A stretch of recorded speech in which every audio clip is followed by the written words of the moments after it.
Students, आज आपके लिए लेके आया हूँ मैं पेंटिंग सब्जेक्ट का सैम्पल पेपर सीबीएसई का। आपको सबको पता है कि सीबीएसई ने इस बार पैटर्न चेंज किया है। फर्स्ट जो पेपर इस टाइम नवंबर दिसंबर में होने वाले हैं उनमें एमसीक्यूज़ टाइप के क्वेश्चन आने वाले हैं और उसका भी एक फिक्स पैटर्न सीबीएसई ने दिया है। बिल्कुल उसी पैटर्न के हिसाब से आपके लिए एक बढ़िया सा सैम्पल पेपर बनाया है। वो सैम्पल पेपर मैं आपके साथ शेयर कर रहा हूँ, तो उसे डिस्कस करते हैं। सबसे पहला सेक्शन ए है। सेक्शन ए में आपको मिलेंगे टोटल 12 क्वेश्चन और उन 12 क्वेश्चंस में से आपको करने होंगे 10।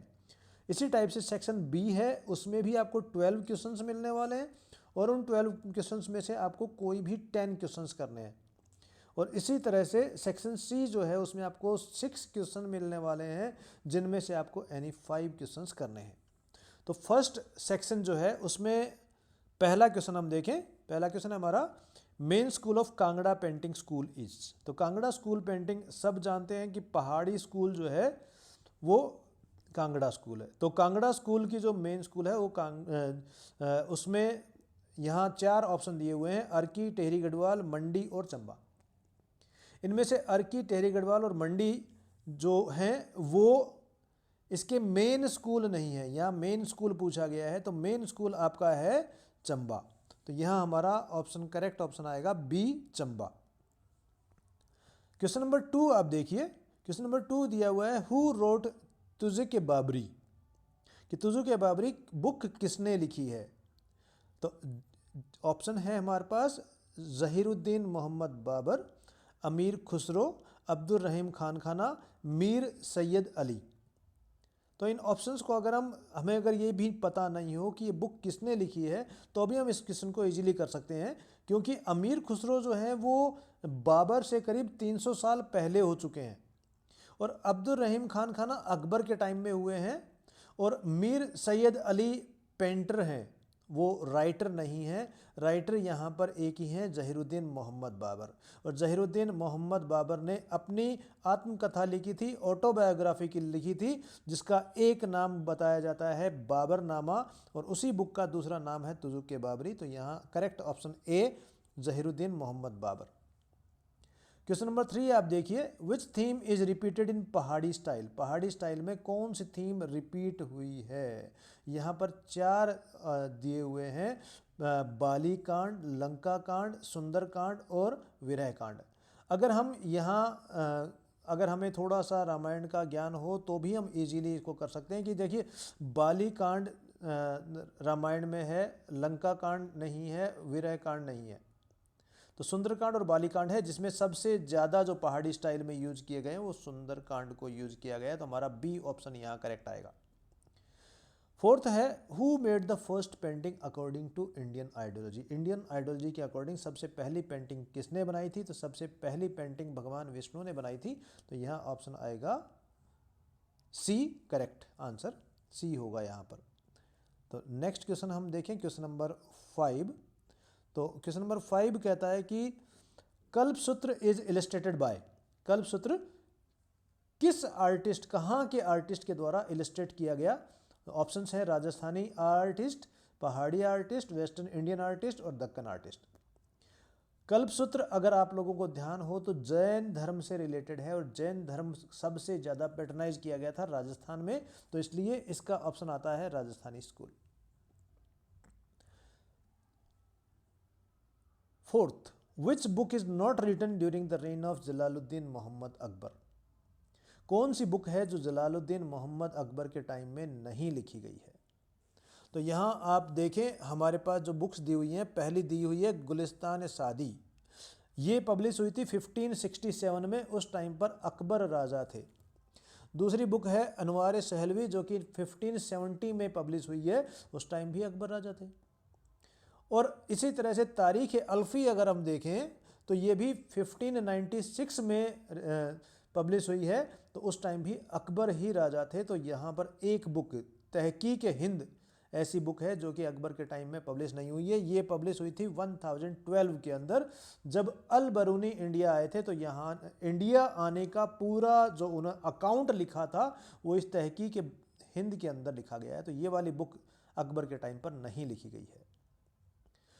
अब अगला क्वेश्चन, हु पैटर्नाइज जैनिज्म, ये हमने एक ऊपर क्वेश्चन नंबर 5 किया था कि Kalpasutra is illustrated bye, Kalpasutra Jain धर्म से रिलेटेड था, और यहाँ क्वेश्चन आ गया हमारे पास हु पैटर्नाइज जैनिज्म, तो पाल डायनेस्टी इसमें नहीं हो सकता है क्योंकि पाल डायनेस्टी राजस्थान से रिलेटेड नहीं है, चोल डायनेस्टी राजस्थान से रिलेटेड नहीं है, और इसी तरह से चालुक्य डायनेस्टी भी राजस्थान से रिलेटेड नहीं है, तो सिर्फ प्रतिहार डायनेस्टी एक ऐसी है जो कि राजस्थान से रिलेटेड है, तो यहाँ प्रतिहार डायनेस्टी हमारा करेक्ट आंसर आएगा। क्वेश्चन नंबर 8 है, Darabnama and Akbarnama are published in the year, Darabnama और अकबरनामा कब पब्लिश किए गए थे। अब यहाँ आप देखिए कि चारों ऑप्शन में पहला है 1600, दूसरा है 1605, तीसरा है 1602 और चौथा है 1608। तो 1608 को तो हम सीधा सीधा हटा सकते हैं क्योंकि 1608 में जो है ये अकबर की डेथ हो चुकी थी, और ये दोनों बुक दरबनामा और अकबरनामा दोनों अकबर के टाइम में पब्लिश हुई हैं। तो अकबर की डेथ हो गई थी 1605 में, इसलिए 1605 और 1608 दोनों को हम काट सकते हैं। अब दो ऑप्शन बचते हैं 1600 और 1602। तो 1602 में जो बुक पब्लिश हुई थी वो हुई थी त्वारीख खानदान तैमूरिया। तो दराबनामा और अकबरनामा पब्लिश हुई है 1600 के अंदर, तो 1600 यानी ए ऑप्शन हमारा करेक्ट आंसर है। क्वेश्चन नंबर 9 देखें। क्वेश्चन नंबर 9 कहता है, लेडी एंड मैना is the painting of dash school, lady and मैना कौन सी पेंटिंग स्कूल की पेंटिंग है। ऑप्शन दिए हुए हैं गोलकुंडा, बसौली, बीकानेर और गढ़वाल। और दो पेंटिंग जो ये गोलकुंडा स्कूल की बेस्ट पेंटिंग मानी जाती है लेडी एंड मैना को, इसलिए ऑप्शन यहाँ हमारा ए यानी गोलकुंडा को हम मानेंगे। तो ये हमारे क्वेश्चन नंबर 9 तक हो गए। अब हम देखें क्वेश्चन नंबर 10। क्वेश्चन नंबर 10 कहता है कि Najmul Uloom has dash number of painting which depict the refined Deccan school, Deccan school के नजमुल उलूम की कितनी पेंटिंग है। तो इसका करेक्ट आंसर आपका आएगा 876। ठीक है। क्वेश्चन नंबर 11 कहता है, mister E B Havells the principal of government college of art in Calcutta developed it into the school of modern Indian painting in dash year, कौन से ईयर में उन्होंने इसे school of modern Indian painting में convert किया था। तो इसका आंसर है 1896। क्वेश्चन नंबर 12 कहता है, after which year Mughal painting started deteriorating under later Mughals, later Mughals के टाइम में किस टाइम के बाद में मुगल पेंटिंग लगभग खत्म होने लगी थी। तो यहाँ जो ऑप्शन दिए हुए हैं वो दिए हुए हैं 1717, जिस 1717 में जो राजा थे वो 1 साल के लिए राजा बने थे। उस टाइम तक लगभग 1-1, 2-2 साल में राजा बन रहे थे, तो डेटरेट हो गई थी। ठीक है। 1715 के अंदर जो 1712 में राजा बने थे वो उनकी डेथ हो गई थी, या सॉरी उनको राज से हटा दिया गया था। तो ये वो भी 3 साल राजा रहे, तो उन्होंने भी पेंटिंग के लिए कुछ विशेष नहीं किया है। अब 1709 जो 1703 से लेकर के 1713 तक 1712 तक बहादुर शाह फर्स्ट राजा रहे हैं, तो उनकी डेथ हुई थी 1709 में, तो वही हमारा करेक्ट आंसर होगा 1709।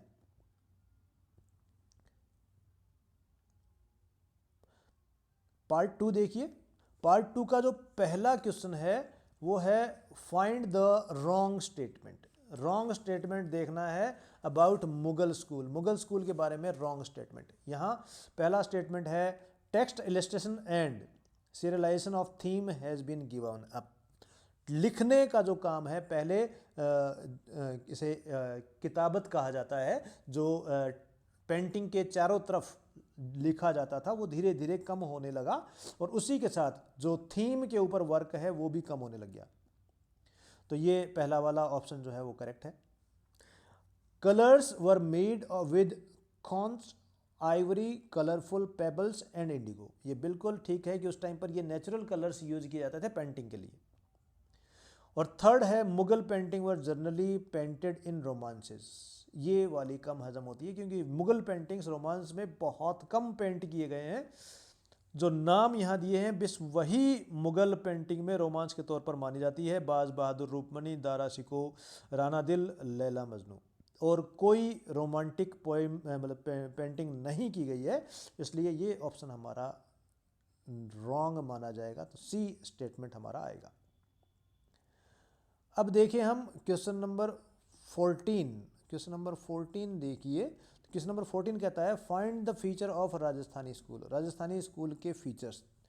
पहला दिया हुआ है religious themes were prevalent. Religious theme बहुत ज़्यादा हुआ करती थी, बिल्कुल ठीक है। Detail of each portion of composition have been painted in pen stocking styles and decorative manner, whether it is a leaf of a tree, flower or architectural piece or the portion of the jewelry or cloth। तो आप देखेंगे Rajasthani paintings के अंदर jewellery वगैरह इन सब की बहुत refine तरीके से, शानदार तरीके से बताया गया है। तो पहला स्टेटमेंट भी राइट है, सेकंड भी राइट है, और थर्ड कहता है in comparison to faces figures are drawn shorter. ये एक खासियत है राजस्थानी स्टाइल की कि फेस के मुकाबले फिगर्स थोड़ी सी शॉर्ट होती हैं और उन पर फॉक इफेक्ट भी रहता है, यानी कि ये सब के सब सही हैं। तो यहाँ पर लास्ट वाला ऑप्शन हमारा सही आएगा। क्वेश्चन नंबर 15 देखें। Identify the painter. पेंटर को आइडेंटिफाई करना है। तो पहला दिया हुआ है इन्होंने लॉट ऑफ ज्वेलरी। तो लॉट ऑफ ज्वेलरी या तो राजस्थानी स्टाइल में है, या फिर अगर पहाड़ी स्टाइल में हम जाते हैं तो पहाड़ी स्टाइल में मनकू की स्टाइल ऐसी है जहां पर लॉट ऑफ ज्वेलरी होती है। तो यहाँ पर आप लीलाधर और मनोहर इन दोनों को क्लियर निकाल दीजिए, ये मुगल स्टाइल के पेंटर हैं। अब दो पहाड़ी पेंटर बचते हैं, नैनसुख और मनकू। तो लॉट ऑफ ज्वेलरी जो है वो मनकू इस्तेमाल किया करते थे, ठीक है। ऑल फिगर्स है प्रोफाइल फेसेस। इनकी पेंटिंग अगर आप देखें कृष्ण विद गोपीज जो कि आपके कोर्स में है, उसमें क्लियरली मेंशन होगा कि सारी की सारी जो चित्र हैं वो प्रोफाइल चित्र हैं। सारी गोपीज जो है वो प्रोफाइल में है। क्वेश्चन नंबर 16 देखें। क्वेश्चन नंबर 16 कहता है in the 17th century during the reign of Maharaja Jagat Singh the Vallabh sect spread in Rajasthan. Vallabh sect पूरे राजस्थान में फैला था, तो उसके कितने जो है वो पीठ राजस्थान में थी। How many sub sect were there in Vallabh sect. तो 4 पीठ हैं इसकी राजस्थान के अंदर। तो ए ऑप्शन आपका इसका करेक्ट आएगा। Many were deeply influenced by Mughal style of painting and with while some deviated from the standard style of Mughal miniature। Mughal miniature का सबसे ज़्यादा इन्फ्लुएंस या मान लें डीपली इन्फ्लुएंस जो है वो आता है राजस्थानी स्टाइल पर। वहीं कुछ पेंटिंग ऐसी हैं जो राजस्थानी स्टाइल में मुगल स्टाइल की नहीं है, क्योंकि जो राजस्थान के जो ज़्यादातर राजा थे उन्होंने मुगल पेंटर्स को अपने यहाँ शरण दी थी और अपने यहाँ उन्हें पेंटिंग के काम में लगाया था। इसलिए इसका ऑप्शन आएगा C Rajasthani school. Question number 18 देखें हम। क्वेश्चन नंबर 18 कहता है state false statement. False statement देखें सब। पहला स्टेटमेंट है small painting executed in earthen colour with fine brush work on any surface is called a miniature painting. बिल्कुल ठीक है साहब कि फाइन वर्क होता है किसी भी सरफेस पर, कपड़े पर भी है, कागज़ पर भी है, दीवारों पर भी है। मिनिएचर पेंटिंग छोटी सी पेंटिंग है, स्मॉल पेंटिंग की बात कर रहा है, तो ये ए बिल्कुल सही है। दूसरा ड्यूरिंग महाराजा जय Singh rain Mewar achieved new Heights. ये भी बिल्कुल सही है कि महाराजा जय सिंह के टाइम पर 122 पेंटिंग बनाई गई थी, सबसे ज़्यादा मेवाड़ में। थर्ड है Kumbhalgarh and Kumbha palace still have the fresco which depict the salient feature of the painting of that age. तो कुंभलगढ़ और कुंभा पैलेस के अंदर आज भी दीवारों के ऊपर पेंटिंग की गई है, देखी जा सकती है। तो ये तीनों सही हैं। चौथा ऑप्शन कहता है Deccan painting art flourished under the princely patronage by the successor of the former craftsman. अब ये नहीं बैठता है क्योंकि ये लोग जो है कहाँ से लाए थे, ईरान से पेंटर्स को लेकर के आए थे, इनको एंसेस्टर से नहीं मिले थे वो पेंटिंग। अब है question number 19। Identify the painter from the description given below. फिर से पेंटर को हमें आइडेंटिफाई करना है। मॉडर्न आर्टिस्ट, यहाँ पहली चीज़ तो ये क्लियर होगी कि मॉडर्न आर्टिस्ट है, लेकिन जो ऑप्शन दिए हुए हैं वो मॉडर्न आर्टिस्ट में सिर्फ एक नंदालाल बोस हैं जिन्हें हम कुछ हद तक मान सकते हैं कि वो मॉडर्न आर्टिस्ट नहीं है। पेंटेड भारत माता। अब भारत माता की बात करें तो इन चारों ने ही भारत माता के चित्र बनाए, लेकिन आगे दिया हुआ है rising from blue water of the sea wearing a blue sari with red border holding a sheaf of ripen paddy, a diamond tiara on her head with a pearl necklace hanging from the neck. तो यहाँ पर ये जो feature है भारत माता का, ये सिर्फ पूर्णा घोष ने बनाया है। तो हमारा बी ऑप्शन यहाँ पर सही आता है। क्वेश्चन नंबर 20 देखें। क्वेश्चन नंबर 20 कहता है peace declared in Punjab. Peace declared in Punjab जो है ये उस टाइम पर पेंट किया गया था जब जलियांवाला बाग कांड हुआ था। तो जो अंग्रेज़ों का ध्यान इसकी तरफ आकृष्ट करने के लिए इस पेंटिंग को बनाया गया था। तो which served the cruelty of British ruler and deepened the hatred of the Indian people against the British was painted by। किसने पेंट किया था? तो इसे गगनेंद्र टैगोर ने इसे पेंट किया था। Question number 21, identify the painting of Abanindra. Abanindra Tagore की पेंटिंग को पहचानना है इन चारों में। तो यहाँ पर चार पेंटिंग दी हुई हैं, Siddharth of the upper air, स्वदेशी, सती और अग्नि देवता। यहाँ Siddharth of the upper air जो है वो अभिनंद्र टैगोर के द्वारा पेंट की गई है। जो आपके कोर्स में पेंटिंग है वो है जर्नीज एंड। अब नेक्स्ट क्वेश्चन हम देखें। नेक्स्ट क्वेश्चन हमारा क्वेश्चन नंबर 22। क्वेश्चन नंबर 22 कहता है the painting based on the work of Kalidas. Kalidas के वर्क यानी ड्रामा अभिज्ञान शकुंतलम पर बेस्ड पेंटिंग कौन सी है? तो यहाँ पर सी ऑप्शन आप देखें, मेघदूत जो है वो अभिज्ञान शकुंतलम पर बेस्ड है। Question number 23, name the painter of the painting Raslila. Raslila के पेंटर, तो ये क्षतेंद्र मजूमदार इसके पेंटर हैं। अगला है who is sitting opposite Hazrat Nizamuddin Auliya in the Deccan painting. Deccan painting Hazrat Nizamuddin औलिया के अपोजिट बैठे हुए पूछा है। तो पेंटिंग का नाम ही है अमीर खुसरो एंड हजरत निजामुद्दीन। यहाँ ऑप्शन आपका अमीर खुसरो आएगा। वैसे अगर हम अदर की बात करें तो हजरत निजामुद्दीन मोइनुद्दीन चिश्ती जो है वो अजमेर में है और हजरत निजामुद्दीन चिश्ती दिल्ली में है, ये ऑप्शन नहीं बैठता है। दूसरा मलिक मोहम्मद जायसी, इनके करीब 500 साल बाद में हुए हैं, इसलिए ऑप्शन आपका अमीर खुसरो ही आता है, ऑल ऑफ द अबव नहीं आएगा। ठीक है, तो ये हो गया क्वेश्चन नंबर 24। अब हम चलें सेक्शन सी की तरफ। सेक्शन सी में ज़्यादातर जो क्वेश्चन हैं वो हैं स्टेट ट्रू एंड फॉल्स के, और उसमें पहला है Chaugan is the painting of Golconda. Golconda की पेंटिंग है चौगान। चौगान पेंटिंग अगर आपको याद आती हो तो उसका एक और नाम है चांद बीबी प्लेइंग पोलो। तो ये बिल्कुल ट्रू स्टेटमेंट है। दूसरा है the medium of the painting is water colour with tempera on paper. बिल्कुल ठीक है, वाटर कलर से पेंट की गई है ये पेंटिंग और टेम्परा का यूज किया है पेपर पर। तो बोथ स्टेटमेंट्स आर ट्रू, सी इसका सही आंसर आएगा। अगला क्वेश्चन हम देखें 26 में पहला स्टेटमेंट है Miskin painted Krishna lifting Mount Govardhan. तो ये मुगल टाइम की पेंटिंग है कृष्ण लिफ्टिंग माउंट गोवर्धन, जो कि मिस्कीन द्वारा ही पेंटेड है। तो फर्स्ट स्टेटमेंट हमारा ट्रू है। दूसरा है Abdul Samad painted Babur crossing river Son. Babur crossing river Son जो है वो कोर्स से हटा दी गई है, लेकिन मुगल टाइम के जो मेन पेंटर हैं उनमें अब्दुल समद का नाम आता है और अब्दुल समद ने पेंटिंग बनाई है बाबर क्रॉसिंग रिवर सोन। तो दोनों स्टेटमेंट हमारे यहाँ पर ट्रू है। अगला क्वेश्चन आप देखिए। अगला क्वेश्चन है manuscript such as Bustan Saadi written at the time of Shah Jahan. तो बुस्तान सादी जो है वो शाहजहां के टाइम पर ही लिखी गई है। और दूसरा है Shah Jahan Nama was written in the year 1657।